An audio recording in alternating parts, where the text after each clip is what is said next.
والسلطان الكريم من الشيطان الرجيم بسم الله الرحمن الرحيم قال الله تبارك وتعالى في القرآن المجيد والفرقان الحميد والبرهان الرشيد أن يأتي أحدكم الموت فيقول ربي لولا أخرتني إلى أجل قريب قال النبي صلى الله عليه وآله وسلم ما من ميت يصلي عليه أمة من المسلمين يبلغون 100 كلهم يشفعون له إلا شفيع فيه أو كما قال صدقت يا رب العالمين وصدقت يا رسول يا رحمة للعالمين إن الله وملائكته يصلون على النبي يا أيها الذين آمنوا صلوا عليه وسلموا تسليما. میرے ساتھ بآواز بلند درود و سلام کا نذرانہ پیش کریں. اللہم صلی علی سیدنا و مولانا محمد وعلی آل سیدنا و مولانا محمد وبارک وسلم وصلی علیہ. الصلاۃ والسلام علیک یا سیدی یا رسول اللہ وعلی آلک و صحابک یا سیدی یا حبیب اللہ. الصلاۃ والسلام علیک یا سیدی یا خاتم النبیین وعلی آلک و صحابک یا سیدی یا رحمت للعالمین. الصلاۃ والسلام علیک یا سیدی یا نور العینین وعلی آلک و صحابک یا سیدی یا جد الحسنین. ربی اشرح لی صدری ویسر لی امری واحلل عقدۃ من لسانی یفقہوا قولی. تمام تعریفیں تمام حمد و ثنا اس ذات کے لیے، وہ ذات جو ایاک نعبد و ایاک نستعین بھی ہے، مالک یوم الدین بھی ہے، صراط مستقیم بھی ہے، حسبنا اللہ و نعم الوکیل بھی ہے، نعم المولا و نعم النصیر بھی ہے، لہم مغفرۃ و اجر کریم بھی ہے. ان اللہ علی کل شیء قدیر کی حمد و ثنا کے بعد سید المرسلین و خاتم النبیین شفیع المذنبین انیس الغریبین شمس العارفین سراج الصالحین احمد مصطفیٰ جناب محمد مصطفیٰ کے دربار کو ہر بار دربار میں ہدیۃً تحفۃً عقیدۃً محبۃً نذرانً درود شریف پڑھنے کے بعد دعا گو ہوں کہ میرا پڑھنا اور آپ کا سننا اللہ پاک اپنے دربار لم یزل میں قبول و منظور فرمائے. میرے سمیت جتنے آباد قریب سے بعید سے قرب و جوار سے تشریف لائے ان کا آنا ان کا بیٹھنا اللہ اپنی پاک بارگاہ لم یزل میں قبول و منظور فرمائے. حضرت صلی اللہ تعالی علیہ وآلہ وسلم کا فرمان ذیشان ہے. آپ نے فرمایا جب کوئی مسلمان بندہ اس دنیا سے جاتا ہے اور اس کا جنازہ پڑھا جاتا ہے اور اس کے جنازے میں 100 آدمی اکٹھے ہو جائیں اور 100 آدمی اللہ کی بارگاہ میں اس کے لیے دعا کریں، اللہ ان 100 کے صدقے اس مردہ کی بخشش کا اعلان فرما دیتا ہے. اللہ پاک اپنی عظیم الشان کتاب قرآن پاک فرقان حمید برہان رشید میں موت کا ذکر فرما رہا ہے. قرآن کریم کی جو میں نے آیہ مقدسہ کی تلاوت کی ہے اس کا تعلق جو ہے وہ نماز جنازہ اور موت کے ساتھ ہے. اللہ پاک ارشاد فرماتا ہے اَن یاتیکم احدکم الموت، جب تم میں سے کسی آدمی کو موت آئے تو وہ کہتا ہے وَیقول ربی لولا اخرتنی الی اجل قریب، اے میرے رب مجھے تھوڑی سی مدت دے دیتا، تھوڑی سی مجھے تو مہلت دے دیتا، میں صدقہ دیتا، میں زکوٰۃ دے دیتا، میں نے یہ کام کرنا تھا، میں نے مسجد بنانی تھی. موت کے ٹائم انسان کو ہزاروں جو ہے نا وہ نیک کام یاد آ جاتے ہیں. اے اللہ مجھے تھوڑی سی مدت دے دیتا، تھوڑی سی مہلت دے دیتا، میں یہ کام کرتا، میں یہ کام کرتا. آگے قرآن فرماتا ہے وہ کہتا ہے افصدق واکم من الصالحین، میں صدقہ و خیرات کرتا تاکہ میرا شمار نیکیوں میں سے ہو جاتا. لیکن اللہ کا قرآن ارشاد فرماتا ہے، اللہ فرماتا ہے لن یؤخر اللہ نفسا اذا جاء اجلها، اللہ تبارک و تعالیٰ کسی جان کو مہلت نہیں دے گا جب اس کی موت کا وقت پورا ہو جائے گا. واللہ خبیر بما تعملون، اللہ تبارک و تعالیٰ تمہارے اعمال کی خبر رکھنے والا ہے. جو انسان بھی دنیا میں آیا ہے اس نے ایک نہ ایک دن جانا ہے. کوئی بھی انسان ایسا نہیں ہے جو یہ دعویٰ کرے کہ میں زمین پہ آیا ہوں تو سدا زمین پر جو ہے وہ باقی رہوں گا. ہر ایک نہ ایک دن کسی نہ کسی انسان نے جانا ہے. قرآن کا فیصلہ ہے کل نفس ذائقۃ الموت، ہر نفس نے موت کا ذائقہ چکھنا ہے، ہر جان نے ہر ذی روح نے موت کا ذائقہ چکھنا ہے. ایک نہ ایک دن آپ کو بھی غسل دیا جائے گا، ہمیں بھی غسل دیا جائے گا، کفن پہنایا جائے گا. ایک نہ ایک دن آپ کا بھی جنازہ اٹھے گا اور ایک نہ ایک دن میرا بھی جنازہ یہاں سے اٹھے گا. تو ہر انسان نے اس دنیا سے جانا ہے. علماء فرماتے جنازہ ہے فرض کفایہ. آج میں کوشش کروں گا مسائل پہ گفتگو کروں گا، آپ نے میرا ساتھ دینا ہے، بغور سننا ہے، کیونکہ یہ ایک ایسا مسئلہ ہے ہر گھر نے، ہر خاندان نے، ہر برادری نے یہاں سے گزرنا ہے۔ جنازہ ہوتا ہے فرض کفایہ۔ فرض کفایہ کی تعریف یہ ہے کہ اہل محلہ میں سے، برادری میں سے، یا شہر میں سے، یا بستی میں سے کوئی ایک آدمی جنازے میں شریک ہو گیا تو سب کی طرف سے جنازہ ہو گیا۔ اگر پورا محلہ شریک نہ ہوا، برادری شریک نہ ہوئی، شہر شریک نہ ہوا، تو پورا کا پورا گاؤں جو ہے وہ گناہگار شریک ٹھہرائے گا۔ یہ فرض کفایہ ہے۔ اب میرے نبی نے جو تعریف بیان کی ہے، فرمایا خامند کے بیوی کے اوپر حقوق ہیں، بیوی کے خامند کے اوپر ہیں، استاد کے شاگرد کے اوپر ہیں، شاگرد کے استاد کے اوپر ہیں، والدین کی اولاد کے اوپر ہیں، اولاد کے والدین کے اوپر ہیں۔ اسی طرح آپ نے فرمایا ایک مسلمان کے اوپر 5 حقوق ہیں، اور یہ اتنے ضروری ہیں۔ اگر آپ میں سے کوئی بندہ حاجی بن گیا، نمازی بن گیا، غازی بن گیا، حج کرنے سے، عمرہ کرنے سے حقوق اللہ تو معاف ہو جائیں گے، لیکن حقوق العباد معاف نہیں ہوں گے۔ یا تو یہ 5 حق آپ زندگی میں ادا کریں، اگر ادا نہ کر سکے تو جس کے آپ نے حق کھائے، جس کے حق مارے، اپنے جیتے جی اس سے معافی مانگے، توبہ کریں۔ اگر آپ مر گئے قیامت کے دن، وہ بندہ جس کے آپ نے حقوق کھائے ہیں وہ محشر میں کہہ دے گا اے اللہ میں راضی نہیں ہوتا۔ اللہ پاک فرمائے گا ٹھیک ہے، اس کی نیکیاں اٹھاؤ، اس کو دے دو، اور اس کے گناہ اٹھا کے اس کو دے دو۔ جس کے آپ نے حق کھائے، آپ کی نیکیاں لے کر وہ جنت میں چلا جائے گا، آپ اس کے گناہ لے کر دوزخ میں چلے جاؤ گے۔ اس لیے نبی نے فرمایا مسلمان کے اوپر 5 حق ہے، ان حقوق کو آپ نے یاد رکھنا ہے۔ پہلا حق یہ ہے رد السلام، سلام کا جواب دینا۔ اکثر یہ کہا جاتا ہے بھی فلاں بندہ سلام نہیں کرتا، یا ٹیڑھے منہ سے سلام کرتا ہے، یا میں اس کے سامنے جاتا ہوں مجھے دیکھ کے منہ موڑ لیتا ہے۔ بھئی وہ تو جاہل آدمی ہے، اسے سلام کے بارے میں پتہ نہیں، سلام کی فضیلت کا پتہ نہیں۔ تو پڑھا لکھا ہے، تو نبی کا امتی ہے، ہوش کے ناخن ہے، سلام کی فضیلت کیا ہے؟ اللہ کے نبی کا دربار لگا ہوا ہے، ایک بندہ آیا، اس نے کہا السلام علیکم، آپ نے فرمایا 10۔ دوسرا آیا، اس نے کہا السلام علیکم ورحمۃ اللہ، آپ نے فرمایا 20۔ تیسرا اس نے کہا السلام علیکم ورحمۃ اللہ وبرکاتہ، آپ نے فرمایا 30۔ اصحاب رسول نے عرض کی آقا سمجھ نہیں آئی، آپ نے فرمایا جو صرف سلام کرتا ہے اللہ اسے 10 نیکیاں دیتا ہے، جو رحمت اللہ کا اضافہ کرتا ہے اللہ اسے 20 نیکیاں دیتا ہے، اور جو برکات کی اضافہ کرتا ہے خدا اسے 30 نیکیاں عطا فرماتا ہے۔ پھر ایک ہوتا ہے سلام، دوسرا ہوتا ہے مصافحہ۔ مصافحہ کہتے ہیں ہاتھوں میں ہاتھ ملانا۔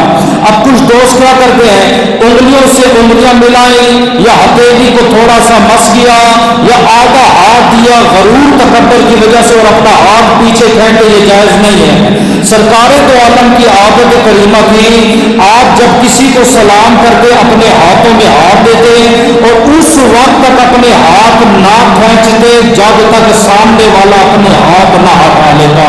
اب اس کا کتنا ثواب ہے؟ سلام مکمل کرو 30 نیکیاں ہیں، لیکن جب آپ کسی کے ہاتھوں میں ہاتھ ڈال کے سلام کرو، نبی فرماتے دونوں کے ہاتھ بعد میں جدا ہوتے ہیں، گناہ ایسے زمین پہ گرتے ہیں جیسے خزاں کے اندر سوکھے درخت کے پتے زمین کے اوپر گرتے ہیں۔ سمجھے؟ تو مسلمان کے اوپر پہلا حق کیا ہے؟ رد السلام، یعنی کہ سلام کا جواب دینا۔ دوسرا حق کیا ہے؟ وعیادۃ المریض، جب وہ مریض ہو جائے اس کی عیادت کرنا۔ صبح جو بندہ جاتا ہے مریض کو پوچھنے کے لیے، شام تک 70,000 فرشتے اس کے لیے دعا کرتے رہتے ہیں۔ ہر دوسرا بندہ کہتا ہے میرے لیے دعا کرنا، بھائی مجھے اپنی دعاؤں میں یاد رکھنا، بس میرے لیے دعا کرنا، کوئی اچھا کام ہو جائے کہتے جی آپ کی دعاؤں کا صدقہ ہے، جبکہ میں بھی بشر ہوں، آپ بھی بشر ہیں، آپ بھی خطا کے پتلے ہیں، میں بھی خطا کے پتلا ہوں۔ ہو سکتا ہے آپ کی دعا رد ہو، میری بھی دعا رد ہوتی ہے، لیکن خدا کے فرشتے معصوم ہوتے ہیں، ان کی دعا رد نہیں ہوتی۔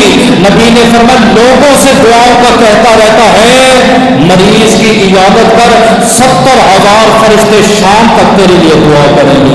آقا اگر ہم شام کو جائیں، آپ نے فرمایا فجر تک 70,000 فرشتے تیرے لیے دعا کریں گے۔ ایک یہودی لڑکا بیمار ہو گیا تو اللہ کے نبی اس کی عیادت کے لیے چلے گئے۔ اللہ کے نبی نے جب اس کی حالت دیکھی کہ موت قریب ہے، میرے آپ کے نبی نے فرمایا بیٹا کلمہ پڑھو گے؟ اس نے اپنے باپ کی طرف دیکھا کہیں میرے باپ کو غصہ نہ آئے، باپ بھی یہودی ہے بیٹا بھی یہودی ہے، تو باپ نے کہا بیٹا جو تیرا نبی کہتا ہے مان لو۔ تو اس نے کہا اشہد لا الہ الا اللہ و اشہد ان محمد رسول اللہ۔ میرے نبی نے کہا تمام تعریفیں اس رب کی ہیں جس نے میرے صدقے سے اس کو اسلام کی دولت عطا فرمائی ہے۔ سمجھے، پہلا حق مسلمان کا سلام کا جواب دینا، مریض کی عیادت کرنا، وتشمیت العاطش، جب وہ چھینکے تو اس کی چھینک کا جواب دو۔ شرعی مسئلہ کیا ہے؟ جب چھینک آئے تو چھینکنے والا کہے الحمدللہ، دوسرا آدمی کہے یرحمک اللہ، تیسرا آدمی کہے یہدیکم اللہ۔ لیکن جس کو 3 سے زیادہ چھینکیاں ہیں، علماء کہتے ہیں نزلے کی نشانی ہے، آپ جواب نہ دیں۔ اور یہودی آ کے نبی کے سامنے بار بار چھینکتے تھے، بار بار۔ کسی نے پوچھا کیوں؟ انہوں نے کہا اس لیے چھینک مارتے ہیں اس نبی کی زبان سے ایک بار نکل پڑے یرحمک اللہ، اللہ تمہارے اوپر رحم فرمائے، اس نبی کی دعا رد نہیں ہوتی۔ اب ثواب کتنا ہے؟ آپ نے فرمایا جو چھینک پہ کہتا ہے الحمدللہ، دوسرا کہتا ہے یرحمک اللہ، تیسرا کہتا ہے یہدیک باللہ، فرمایا ان تینوں کے اوپر خدا اپنی جنت کو واجب فرما دیتا ہے۔ چوتھا حق کیا؟ اجابت الدعوت الداعی، جب آپ کا مسلمان بھائی آپ کو دعوت پہ بلائے آپ اس کی دعوت قبول کریں۔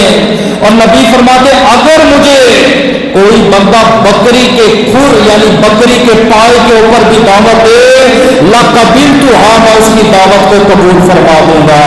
پانچواں حق جس کا تعلق میرے موضوع کے ساتھ ہے، آپ نے فرمایا اتباع الجنائز، جب مسلمان فوت ہو جائے اس کے جنازے میں شرکت کرے۔ نماز جنازہ میں 2 چیزیں جو ہے نا ضروری ہے، 2 رکن ہیں جن کے بغیر آپ کا جنازہ درست نہیں ہوگا۔ ایک ہے قیام کرنا اور دوسرا ہے 4 تکبیرات کا پڑھنا۔ اگر آپ نے قیام نہ کیا یا 4 تکبیرات کو نہ پڑھا، آپ کا نماز جنازہ صحیح نہیں۔ اب نماز جنازہ میں 3 سنت مؤکدہ ہیں۔ سنت مؤکدہ اسے کہتے ہیں جس میں نبی نے ہمیشگی کی ہو۔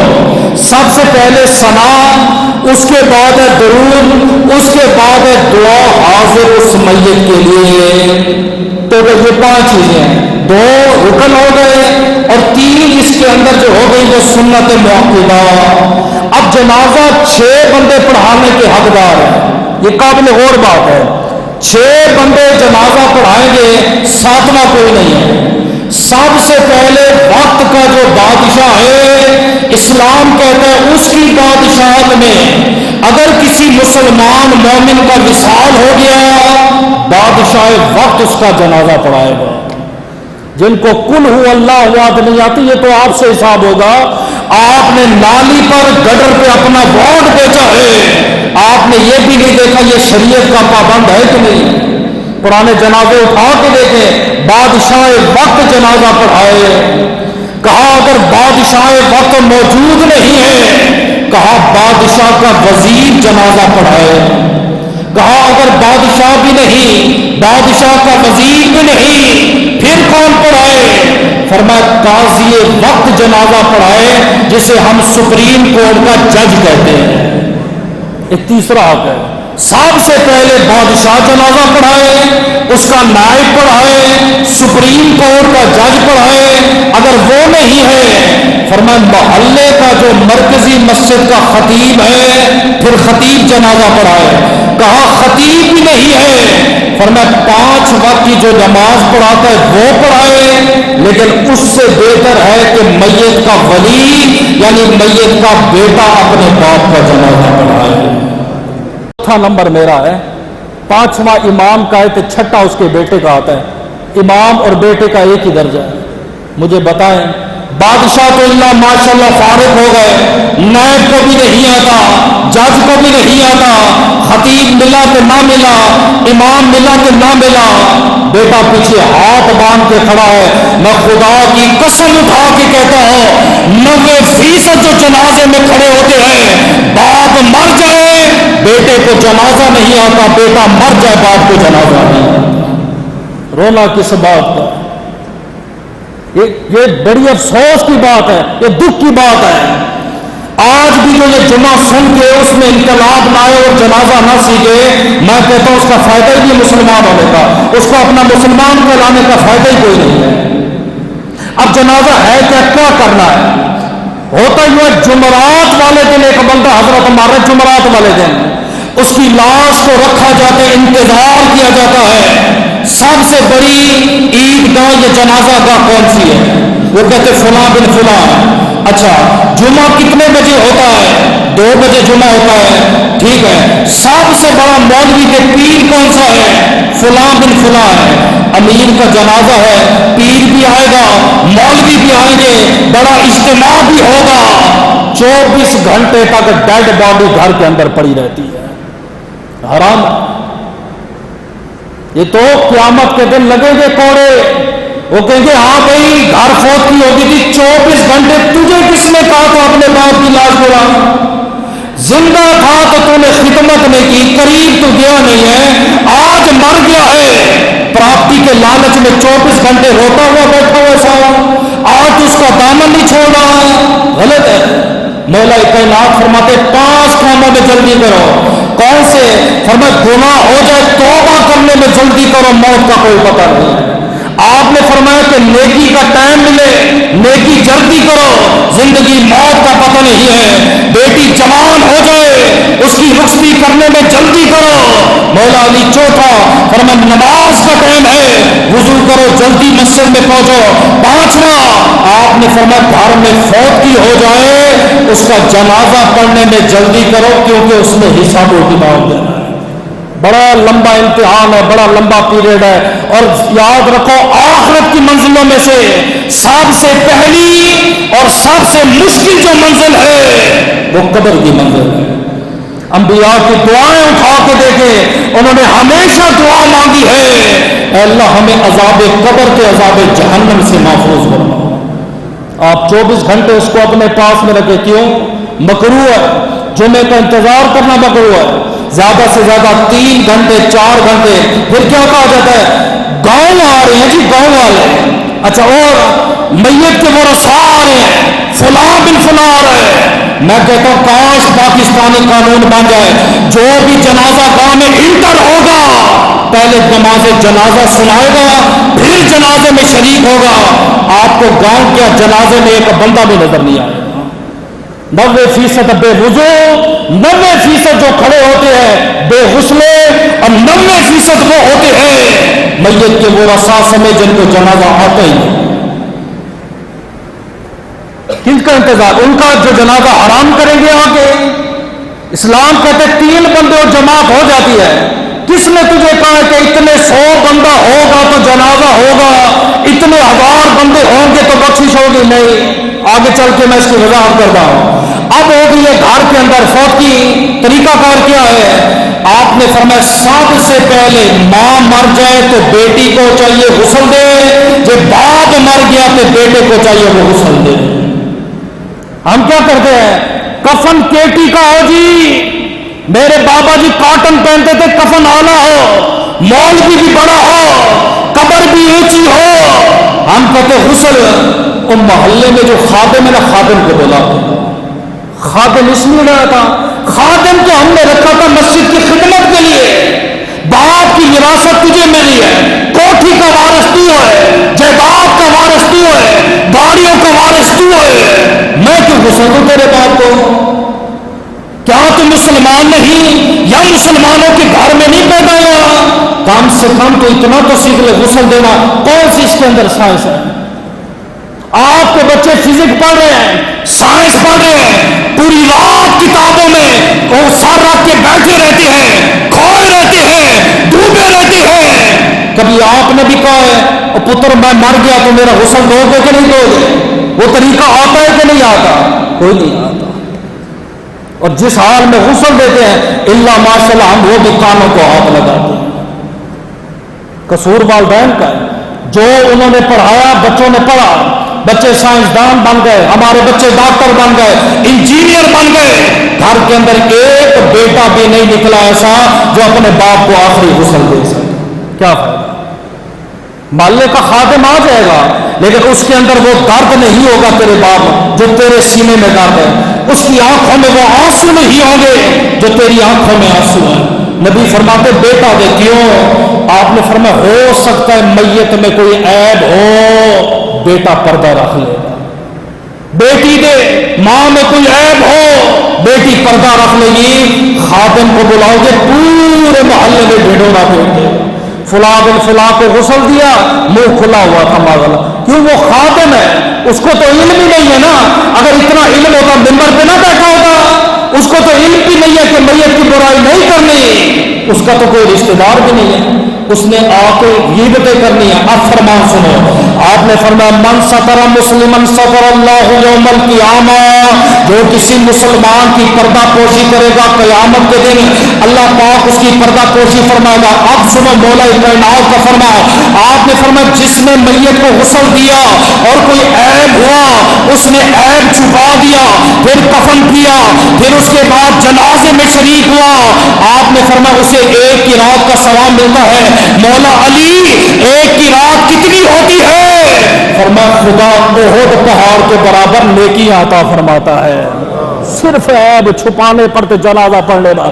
آگے فرمان سنے، آپ نے فرمایا جس نے میت کو غسل دیا، کفن دیا، جنازہ پڑھا اور قبرستان تک چلا گیا، فرمایا مثل جبلین، فرمایا اسے 2 احد پہاڑ کے برابر خدا نیکیاں کرنے کا ثواب عطا فرماتا ہے۔ لیکن ولم شفشی عیب نہ بیان کرے، نہ غسل دیتے وقت نہ جنازے دے رہے ہیں۔ رابعہ بصری کے شوہر کا انتقال ہوا، آپ نے غسال کو بلایا، فرمایا غسل دے دو، انہوں نے غسل دیا تو شوہر پڑ گیا۔ کس چیز کا شوہر ہے؟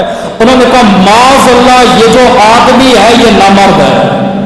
رابعہ بصری کو جب عورتوں نے بتایا تو آپ رو پڑی، انہوں نے کہا بی بی لوگوں کی عادت ہوتی ہے باتیں کرنا، فرمایا نہیں میں اس لیے رو رہی ہوں 70 سال میری زوجیت میں رہا، میں نے اپنے خاوند کا عیب کسی کو نہیں بیان کیا، چند دیر کے لیے ان کے حوالے کیا، انہوں نے پورے محلے میں بتا دیا خاوند میں یہ عیب ہے۔ انہوں نے مرنا نہیں ہے، انہوں نے جان نہیں دینی، اس لیے فرمایا واللہ میں یفشی عیب بیان نہ کرے اور اس کا جنازہ پڑھے۔ اب آ گیا جنازہ اٹھانے کا مسئلہ، اب کیا کرتے ہیں؟ سنو بھائی، آپ نے فرمایا کہ جو بندہ جنازے کو اٹھائے سب سے بہتر طریقہ یہ ہے کہ وہ منزل دے۔ منزل کا معنی یہ ہوتا ہے سیدھے کندھے پر 10 قدم، پھر الٹے قدم پہ 10 قدم، پھر پچھلی جانب جائے پھر 10 قدم، پھر اس سے پچھلی جانب جائے پھر 10 قدم، اس کو کہتے اسلام میں منزل۔ آپ نے فرمایا اگر جنازہ نیک ہو تم اسے اٹھاؤ، اسریو بالجنازتی، آپ نے فرمایا ان تکو خیر صالحۃ تقدمونھا، یہاں پہ میت کا جنازہ کندھوں پہ رکھا جاتا ہے، فرمایا نیک ہوتا ہے نا، میت کہتی جلدی جاؤ جی۔ آپ جنازہ پنڈی سے اٹھا رہے تھے، مرنے والے نے دفن ہونے ملتان میں، وہ یہاں سے کہہ رہا تھا جلدی جاؤ جلدی جاؤ، کیوں؟ آپ نے فرمایا القبر روضۃ من ریاض الجنہ او حفرۃ من حفر النار، یا تو قبر دوزخ کے گھروں میں سے گھڑا ہے یا تو جنت کے باغوں میں سے باغ ہے۔ جس کی قبر جنت ہوتی ہے وہ کہتے جلدی لے جاؤ، تو 24 گھنٹے رکھتے نا، وہ کہتے جلدی لے جاؤ اور جلدی لے جاؤ۔ آپ نے فرمایا جب قبر ہو دوزخ تو وہ کہتا ہے یا ویلہا این تذہبون، بیٹا میں تیرا باپ ہوں کہاں لے کے جا رہا ہے، اے میری بیٹی میرا جنازہ اٹھایا جا رہا ہے اور بولتی کیوں نہیں ہے، اپنے بھائیوں کا ہاتھ کیوں نہیں روکتی، دیکھ میرے بھائی ادھر ہے، میری برادری ادھر ہے، میرا گھر ادھر ہے، میرے بنگلے ادھر ہے، اور تم مجھے کہاں لے کے جا رہے ہو؟ آپ نے فرمایا میت کی آواز کو ہر چیز سنتی ہے الا الانسان، سوائے انسان کے۔ اگر انسان سن لے، آپ نے فرمایا بے ہوش ہو جائے گا، کبھی بھی جنازہ گھر سے نہیں اٹھے گا۔ باپ بیٹا باپ کی آواز سنے، آپ کو کیا لگتا ہے جنازہ اٹھائے گا؟ بیٹی باپ کی آواز سنے، آپ کو کیا لگتا ہے جنازہ اٹھائے گا؟ نہیں۔ آپ نے فرمایا اگر نیک ہے تو جلدی لے جاؤ، اگر بدکار ہے تسمعوا عن رکابکم، اپنے کندھوں سے بوجھ اتارو، ختم کرو۔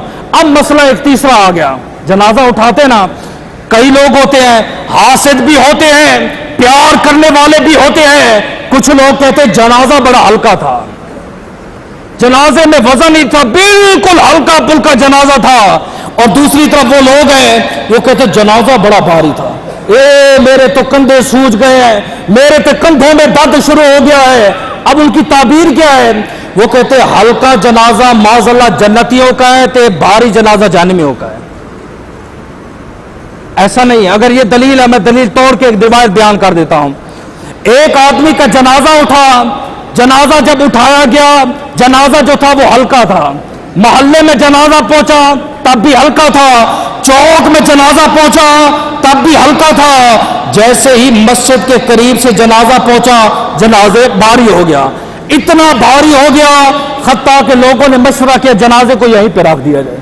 تھوڑی دیر 5 منٹ جنازہ گلی میں پڑا رہا، 5 منٹ بعد جب جنازہ اٹھایا اسی طرح ہلکا تھا، لے گئے، جنازہ پڑا، قبرستان میں دفن کیا، واپس اس کے گھر میں آئے۔ بیٹی سے پوچھا، اس نے کہا تیرا بابا کون سا عمل کرتا تھا؟ یہاں سے گئے ہیں مسجد تک، جنازہ ہلکا تھا، مسجد کے قریب پہنچے ہیں، جنازہ بھاری ہو گیا، پھر تھوڑی دیر رکھا، پھر اٹھایا، جنازہ ہلکا ہو گیا۔ آگے بیٹی نے پتہ کیا کیا؟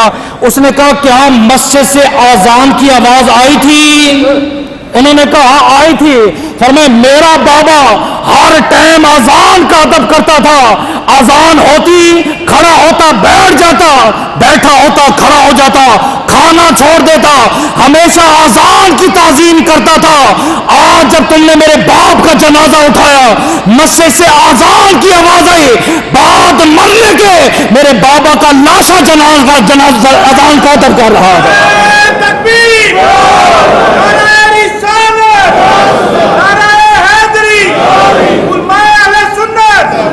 لہذا ہلکا ہونا بھاری ہونا کسی کتاب میں نہیں لکھا۔ ایک جنت یہ تھے، یہ دوز کی ہے، جنت دوزخ کے فیصلے تو بعد میں ہوں گے۔ اب تیسرا مسئلہ ہے، جنازہ یہاں اکٹھا ہوگا، ہمیں پرچی آ جاتی ہے، آپ نے دیکھا ہوگا جمعے میں کہ جنازہ نماز جمعہ کے بعد، ٹھیک ہے، جنازے میں اپیل کر دے کہ لوگ اس میں شریک ہو جائیں، اس سے پہلے باہر ہزاروں لوگ کھڑے ہوتے ہیں، ایک بندہ ایسا نہیں ہے جو یہاں پہ آ کے جمعہ پڑھے۔ ایک صف آئے گی، 2 صف آئیں گے، اور جمعہ فرض ہے، فرض عین ہے، جنازہ فرض کفایہ ہے۔ ایک بندہ بھی جنازہ پڑھے سب کی طرف سے ادا ہو گیا، لیکن جمعہ فرض ہے، فرض جب تک بندہ خود نہیں ادا کرے گا تب تو نہیں ہو گیا۔ اب وہ فرض عین نہیں پڑھ رہا، فرض کفایہ کے لیے باہر کھڑا ہے، کیوں نہیں آ رہا مسجد میں؟ آپ کو کیا لگتا ہے؟ کیا وہ مسلمان نہیں ہے؟ اگر کافر ہوتا تو جنازہ نہ پڑھنے آتا۔ آپ کو کیا لگتا ہے وہ کیوں نہیں آ رہا؟ وہ حضرت اس لیے نہیں آ رہا، وہ بے وضو کھڑا ہوا ہے، وہ بے وضو ہے، وہ مسجد میں نہیں آ رہا، یا اس کو فرض پڑھنے کا دل ہی نہیں کر رہا۔ کوٹا پورا کرنے کے لیے سے برادری خوش ہو جائے، رشتہ دار خوش ہو جائے، بس جنازے میں شریک ہو گئے، 4 تکبیرات پیچھے امام کے، اللہ اکبر ہو گیا۔ پھر باقاعدہ یہ جو باہر کھڑے ہوتے ہیں گفتگو کیا ہو رہی ہوتی ہے؟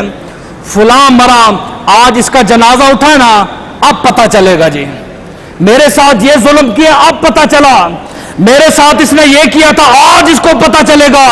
اے بدبخت انسان، میں تمہیں نبی کی حدیث سنا، تو نے مرتے دم تک بھی اس کو نہیں چھوڑا۔ میرے نبی بیٹھے ہوئے تھے، ایک جنازہ گزرا، سمجھے ہیں، لوگوں نے اس کی تعریف کی، آقا بڑا اچھا تھا، نمازی تھا، بڑا بہترین آدمی تھا۔ آپ نے فرمایا واجب بات۔ تھوڑی دیر بعد ایک اور جنازہ گزرا، لوگوں نے اس کی برائی کی، آقا ایسا تھا، ایسا تھا، ویسا تھا، ویسا تھا۔ آپ نے فرمایا واجب۔ اصحاب رسول نے عرض کی آقا ہمیں سمجھ نہیں آئی، آپ کے کہنے کا کیا مقصد ہے؟ آپ نے فرمایا جس کی تم نے تعریف کی، میں نے کہا واجب، خدا نے اس کے اوپر جنت کو واجب کر دیا۔ جس کی تم نے برائی کی، میں نے کہا واجب، خدا نے اس کے اوپر دوزخ کو واجب کر دیا۔ فرمایا انتم شہداء فی الارض، تم زمین پہ گواہ ہو، اگر جنازے پر آؤ برائی کرو گے تو جہنم واجب ہوگی، اگر اچھائی بیان کرو گے تو جنت واجب ہوگی۔ تیرا کیا جاتا ہے تو جنازے میں آ کے تعریف ہی کر دے؟ تو ویسے کہ تیرا کیا حق بنتا ہے تو اس کی برائی کر؟ ایسا تھا ویسا تھا بھائی، وہ فوت ہو گیا، اب وہ اپنے اگلے امتحان کی طرف جا رہا ہے، تو نے بھی یہاں سے گزرنا ہے، تو آج اس کو معاف کر، خدا تجھے معاف کرے گا، برائی نہیں کرنی۔ قوم بنی اسرائیل میں بندہ مرا نا تو پہاڑ کی چوٹی پہ عابد بیٹھتا تھا، کام کیا ہے؟ صبح سے لے کر شام تک اللہ ہو کر گیا، نیچے جنازے گاہ ہے، لاکھوں کروڑوں مسلمانوں کے جنازے اٹھے، حضرت وہ جوان کبھی نیچے نہیں آیا، بس وہ اپنی چوٹی پہ بیٹھ کے اللہ کا ذکر میں مست ہے۔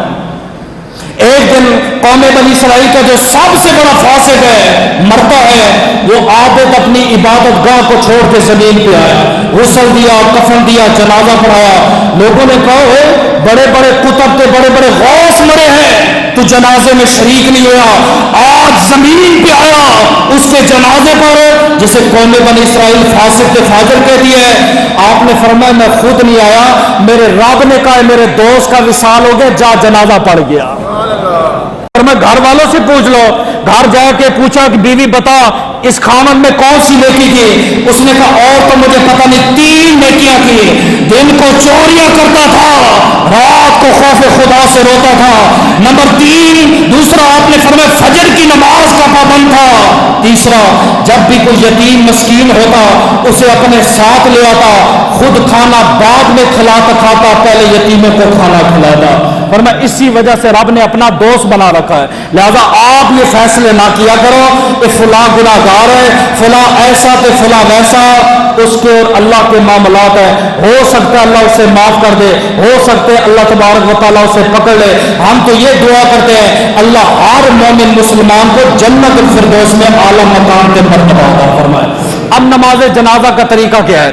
نیت کرتا ہوں میں 4 تکبیرات نماز جنازہ فرض کفایہ، ثنا واسطے اللہ تبارک و تعالیٰ کے، درود واسطے محمد صلی اللہ علیہ وسلم کے، دعا واسطے حاضر اس میت کے، پیچھے اس امام کے اللہ اکبر نہیں آتی، آپ یہ کہہ دیں جو میرے امام کی نیت ہے وہ میری نیت ہے، اتنا تو کہہ سکتے ہو۔ اب پہلی تکبیر ہے، ٹھیک ہے نا، اس میں آپ نے ثنا پڑھنی، کیا سبحانک اللہم وبحمدک وتبارک اسمک وتعالی جدک وجل ثناؤک ولا الہ غیرک۔ صرف وجل ثناؤک کا اضافہ کرنا کوئی لمبی چوڑی بات ہے؟ ایک لفظ بھی بندہ نہ پڑھے۔ علماء سے پوچھا جس کو یہ ثنا نہیں آتی، فرمایا کوئی بات نہیں، اسلام کا دامن بڑا وسیع ہے، نماز والی ثنا پڑھ لے گا تب بھی قبول ہے۔ پھر اس کے بعد دوسری تکبیر، ہاتھ نہیں اٹھانے، اللہ اکبر، اللہم صلی علی محمد وعلی آل محمد کما صلیت وسلمت وبارکت ورحمت وبرکت علی ابراہیم انک حمید مجید۔ 4 لفظ ہیں، کہا یہ درود نہیں آتا، فرمایا نماز میں درود ابراہیمی بھی پڑھے تب بھی قبول ہے۔ پھر اس کے بعد تیسری تکبیر ہے اللہ اکبر، اللہم اغفر لحینا ومیتنا وشاہدنا وغائبنا وصغیرنا وکبیرنا وذکرنا وانسانا، اللہم من احییتهم منا فاحیہ الاسلام ومن توفیتهم منا فتوفی الایمان۔ کہا اگر یہ دعا نہیں آتی، فرمایا 3 مرتبہ کہہ دے اللہم اغفر لی، اللہم اغفر لی، تب بھی ہو جائے گا۔ کہا یہ بھی نہیں آتی، فرمایا نماز میں سورہ فاتحہ یعنی یہ جو نماز کے اندر پڑھتے ہو الحمدللہ رب العالمین، یہ بھی پڑھ لے تب بھی قبول ہے۔ اس سے بڑی کیا؟ پھر جب چوتھی تکبیر اللہ اکبر، اب پتہ کیا کرتے ہیں آدھے لوگ سلام پہ السلام علیکم ورحمۃ اللہ، کچھ پہلے ہاتھ چھوڑ دیتے ہیں، کچھ 2 سلام پھیر کے نہیں۔ حکم یہ ہے آپ نے اس جانب سلام پہ نہ السلام علیکم ورحمۃ اللہ یہ ہاتھ چھوڑ دیں، السلام علیکم ورحمۃ اللہ یہ ہاتھ چھوڑ دیں۔ نصب الرایا کے اندر دونوں طرف سلام پھیرنا ہے، سعودیہ میں ایک طرف پھیرا جاتا ہے۔ اب مسئلہ آ جاتا ہے جوتوں کا، جوتوں کو لے کے پریشان ہے، نماز جنازہ میں جوتے اتارنے کے نہیں، علماء فرماتے اگر جگہ ایسی ہے جو پاک ہے، طیب ہے، طاہر ہے، کوئی مٹی نہیں ہے، نجاست غلیظہ خفیفہ نہیں ہے، آپ جوتے اتار کے پڑھیں. لیکن اکثر ہمارے جنازہ گاہ وہاں ہوتے جہاں پہ مٹی ہوتی ہے، لوگوں کا گزر ہوتا ہے. علماء کہتے جوتے اتار کے جوتوں کے اوپر کھڑے ہو کے جنازہ پڑھیں. 4 بندے ایسے ہیں جن کا جنازہ نہیں پڑھا جائے گا. پرچی تو ہمیں آ جاتی ہے، کئیوں کا ہم بھی نہیں پڑھتے. تو کچھ لوگ جو ہوتے نا کہ دیکھو مولوی ہمیں کہتے خود نہیں پڑھتے، تجھے کیا پتا کیوں نہیں پڑھ رہے؟ حقیقت تو ہم جانتے نا. تجھے پتا ہو کہ اگر کنویں کے اندر کھوتا مرا پڑا ہے، پانی پیے گا؟ وضو کرے گا؟ پھول پھٹ گیا ہے کہ کھوتا کنویں میں پڑا ہو، تجھے پتا ہو تو پانی نہیں پیتا. تو مجھے پتا ہے نا اس کا عقیدہ کیا ہے، مذہب کیا ہے، تو مجھے تم کہتے تم جنازہ نہیں پڑھتے. سنو، فرمایا وقت کا ڈاکو ہے، رازن ہے، لٹیرا ہے، ساری زندگی مسلمانوں کو لوٹا ہے. علماء کہتے جنازہ مت پڑھو. باپ کا قاتل ہے، ایسا بیٹا ہے یا ایسی بیٹی ہے جو ماں کی قاتلہ ہے، فرمایا کوئی جنازہ نہیں. جو سگے باپ کے لیے ہو، تیری میری کیسے ہوگی؟ تیسرا فرمایا جس نے مسلمانوں کے قتل کیے ہیں، سریعام خون بہائے ہیں، اسلام کہتا ہے ایسے بندے کا بھی جنازہ مت پڑھو. چوتھا فرمایا اسلام سے مرتد ہو گیا ہے، باغی ہو گیا ہے، اس کا بھی جنازہ مت پڑھو. 2 جنازے میرے نبی نے بھی نہیں پڑھائے. محلے کا مولوی نہ پڑھائے تو لوگ کلاشن کوف اٹھا دیں، مولوی کی جرات ہے، ہم اسے مسجد سے باہر نکال دیں گے، اور مجھے نکالنے والا اپنے نبی کو بھی نکالے گا. آج تجھے میں نبی کا فرمان سناتا ہوں. ایک جنازہ آیا، اے اللہ کے نبی جنازہ آیا ہے، آپ نے فرمایا میں نہیں پڑھا تھا. آقا کیوں؟ فرمایا انہ یبغض عثمان، اس کے سینے میں میرے عثمان کا بغض ہے. کہ جس کے سینے میں ابو بکر پاک کا ہو، عمر پاک کا ہو، مجبور تو مجھے کر کے جنازہ پڑھا، میں کیسے پڑھاؤں؟ میں نے نہیں جانا، میں نے حساب نہیں دینا. دوسرا کون سا جنازہ میرے نبی نے نہیں پڑھا، وہ تیرے لیے ہے. جنازہ آتا نا، میرے نبی فرماتے ہاں بھائی جنازہ آیا آقا. فرمایا قرضہ ہے؟ جی آقا. فرمایا وراثت ہے میت میں اتنی وراثت کہ اس سے قرضہ اتر جائے؟ جی آقا. فرمایا قرضہ اتارو، میں جنازہ پڑھاتا ہوں. پھر جنازہ آیا، میرے نبی نے اعلان کیا، آپ نے فرمایا ہاں جنازہ ہے؟ جی آقا. فرمایا قرضہ ہے کہ نہیں ہے؟ جی قرضہ ہے. فرمایا وراثت میں اتنا مال ہے کہ قرضہ اتر جائے گا؟ آقا نہیں ہے. فرمایا تم میں سے کوئی مسلمان ہے جو اس کا قرضہ اتارے؟ ایک بندہ حامی بھر لیتا، جی میں اتارتا ہوں. فرمایا میں پڑھاتا ہوں. پھر جنازہ آیا، آقا قرضہ ہے؟ جی قرضہ ہے. فرمایا کوئی قرضہ اتارے گا؟ آقا نہیں اتارے گے. فرمایا جاؤ جنازہ لے جاؤ کسی اور کو میں نہیں پڑھاتا. قرض خواہ کا میرے نبی نے بھی جنازہ تو لے لیتا ہے. مسلمان سوچ، شہید بھی ہونا قرض کی وجہ سے روح کی زمین آسمان کے درمیان معلق رہتی ہے، لڑکی رہتی ہے جب تک وہ قرض ادا نہ کرے. اب کچھ جنازے ایسے ہوتے ہیں ہم پڑھتے ہیں کہ ہماری وجہ سے بخشش ہو جاتی ہے، اور کچھ جنازے ایسے ہوتے ہیں کہ میت کی وجہ سے آپ کی اور میری بخشش ہو جاتی ہے. جنازہ پڑھا کرو. اب صفوں کی ترتیب کو سمجھیے گا، صفیں کیسے بنانی ہے سمجھے. ما من مسلم یموت فیقوم علی جنازۃ، غور کیجیے گا، ما من مسلم یموت فیقوم علی جنازۃ امۃ المسلمون یبلغون 100 كلهم یشفعون له. فرمایا جس کے جنازے میں 100 آدمی اکٹھے ہو جائیں، اللہ کے دربار میں سفارش کرے، ان 100 کے صدقے اللہ مرحوم کی بخشش کا اعلان فرما دے. کوئی نہیں ہے گاؤں بلانا، شہر بلانا، 100 بڑے. پھر میرے نبی نے دیکھا ہوگا یار ایک تو امیروں کے لیے مسئلہ ہے، امیروں کے جنازوں پہ رش ہوتا ہے کہ میرا کوئی غریب مر جائے، غریب مر جائے تو مولوی نہیں ملتا، کہ امیر مر جائے تو پہلی 3 صفوں میں مولوی ختم ہی نہیں ہوتے. تو میری بات سمجھ آ رہی ہے؟ خالی آپ کو ڈوز نہیں دے رہا، اپنے اوپر بھی ڈال رہا ہوں. یہ مت سمجھنا ہمارے اوپر کھچاؤ کر رہا، نہ میں بھی شریک ہوں، برابر ہے دونوں اس کے آقا میں. جو غلطی میری ہے میری اصلاح کرے، جو آپ کی میں آپ کی اصلاح کر رہا ہوں. آقا نے سوچا ہوگا کہ 100 بندے زیادہ ہیں کہ غریب مر گیا اس کا کیا ہوگا. فرمایا ما من مسلم یموت ویقوم علی جنازۃ 40 رجلا لا یشرکون باللہ شیئا. فرمایا سنو، جس غریب کے جنازے پر 40 مسلمان جمع ہو جائے، اللہ کی ذات کے ساتھ شرک نہ کرتے ہوں گے، فرمایا 40 کے صدقے خدا اس مرحوم کی بخشش فرما دے گا. سمجھ آئی؟ پھر سوچا شاید 40 بھی نہ ہو، میں نے تو ایسے پڑھائے بھی ہیں 40 کیا 10 بھی پورے نہیں ہوئے، تو کچھ جنازے ایسے روڈ سے پکڑ پکڑ کے ہم نے کہا یار آ جاؤ تھوڑا جا ایک جماعت کی شکل اختیار کرو جنازہ پڑھا دے. پھر نبی نے پتا کہ کیا فرمایا، ما من مسلم یموت ویقوم علی جنازۃ ثلاثۃ صفوف من المسلمین، جس کے جنازے پہ 3 مسلمانوں کی صفیں جمع ہو جائیں، ان تینوں کے صدقے خدا اس مرحوم کی بخشش کا اعلان فرما دیتا ہے. کچھ جنازے ایسے ہوتے ہم پڑھتے مرحوم کی بخشش ہوتی ہے، اور کچھ جنازے ایسے ہوتے مرحوم کی وجہ سے ہماری بخشش ہوتی ہے. شعب الایمان کے اندر ایک حدیث ہے، ایک کفن چور جو ہے نا جنازے میں جا پہنچا. جنازے میں آج تو موبائل چور ہے نا، بٹوا چور ہے، اس دور میں کفن کپڑے کی بڑی قیمت ہوتی تھی. اس نے دیکھا کہ ایک اللہ کی ولیہ کا وصال ہوا ہے، کفن بڑا اعلیٰ اس نے پہنا ہوا ہے، چلو کیوں نہ جناب اس کا کفن ہی چوری کر لو. رات کا ٹائم ہے، جنازہ اس نے پڑھا، قبر میں اترا. جیسے اس مائی کا کفن اتارنے لگا نا، اس نے ہاتھ پکڑ لیا. اس نے کہا جنتی ہو کے جنتیوں کی چوریاں کرتے ہو، جنتی ہو کے جنتیوں کی آپ ٹرائی نہ مارنا. یہ اس دور کی باتیں سمجھ رہے ہیں، آپ گئے تھے واپس نہیں آنا. جنتی ہو کے جنتیوں کی چوری کر گئے. اس نے کہا بی بی تو جنتی ہوگی، میں کیوں؟ فرمایا میرے رب نے مجھ سے وعدہ کیا تھا بی بی تو بھی جنتی ہے، جو تیرے جنازے میں شریک ہوگا میں رب اسے بھی جنتی بنا دوں گا. سمجھ رہے؟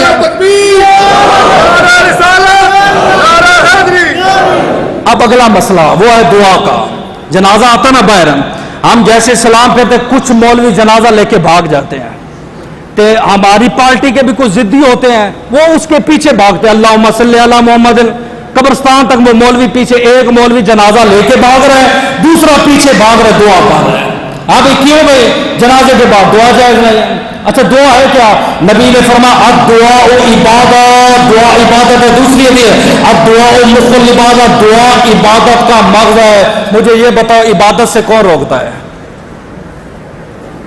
نہیں پتا کون روکتا ہے؟ شیطان روکتا ہے. تو یہ تمہیں روکے، اس کو حدیث سنانا اب دعا عبادت، دعا عبادت ہے تو عبادت سے نہیں جائز نہیں ہے. اسے کہا چل ٹھیک ہے، نواز شریف کی بیگم کا جنازہ اٹھا کے دے.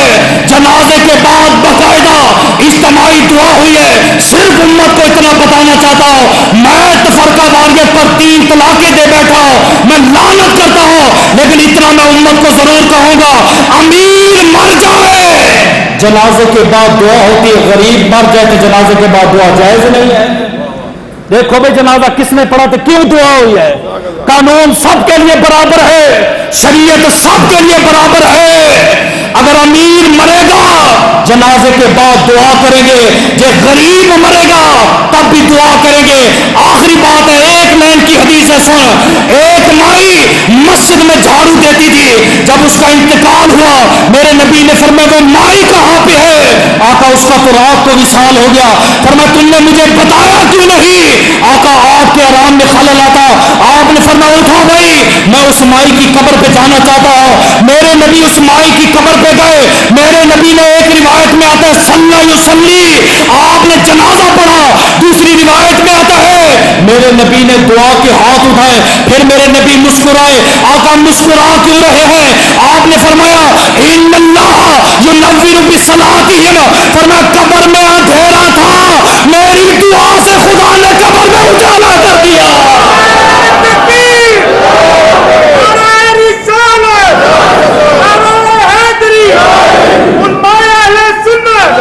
اب تیری مرضی ہے، تو دعا کروا یا نہ کروا تیری مرضی ہے. سمجھے؟ تو قانون سب کے لیے برابر.